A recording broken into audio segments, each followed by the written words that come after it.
The scientific debate about whether we are experiencing climate change is pretty much over. The rising level of carbon dioxide in the atmosphere is warming the planet, that's clear. Climate scientists are now concentrating on the numbers. Just how warm will it get over the next century? The rest of us wonder how life will change. Is it the end of prosperity? Will climate change wreck the economy? No, in fact, changing the way we generate and use energy gives us enormous opportunity. Nations that adopt new strategies are the ones that are going to prosper this century. We know we can limit the damage caused by CO2 by reducing the amount we pump into the atmosphere. But this is no longer just a matter of social conscience or personal choice. Any moment, governments are going to legislate to penalise heavy carbon producers. Pretty soon, everything you buy will have a carbon audit somewhere in the label. Manufacturers who have a high carbon footprint will have to buy carbon credits. Profits will go down, costs will go up, and consumers won't buy it. Many European countries are already planning for a carbon-driven market. In Germany, for example, are investing heavily in renewable energy sources. By 2020, a quarter of the electricity used will be from renewable energy, wind or solar generation. The rest will come from natural gas-fired power stations and some hydro, all low carbon cost. Even if a carbon credit scheme was introduced today, this German car wouldn't attract a heavy loading.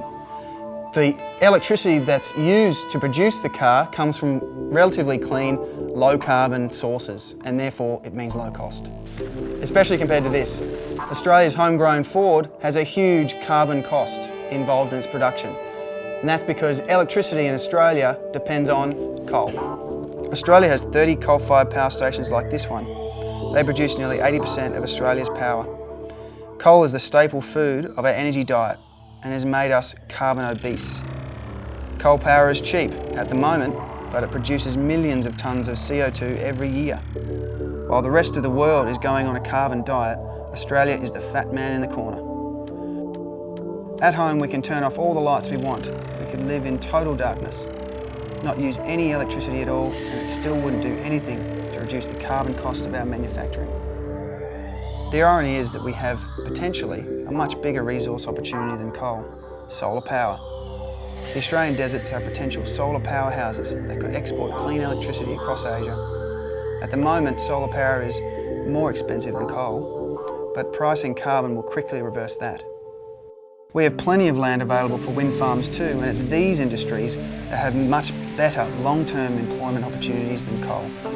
We've become economically dependent on coal to the extent that there are currently millions of dollars being spent to find ways of turning coal into a clean fuel. And here we bump into the politics of climate change. The firmly entrenched mantra that what's good for the environment is bad for the economy. Combating global warming, or at least reducing the temperature rise, is now on the international agenda. The politics are complex, but the good news is that the current clean industrial revolution is being driven by something more powerful than politics, and that's money.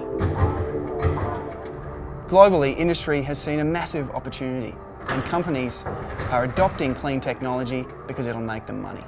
And in part two, we'll see how.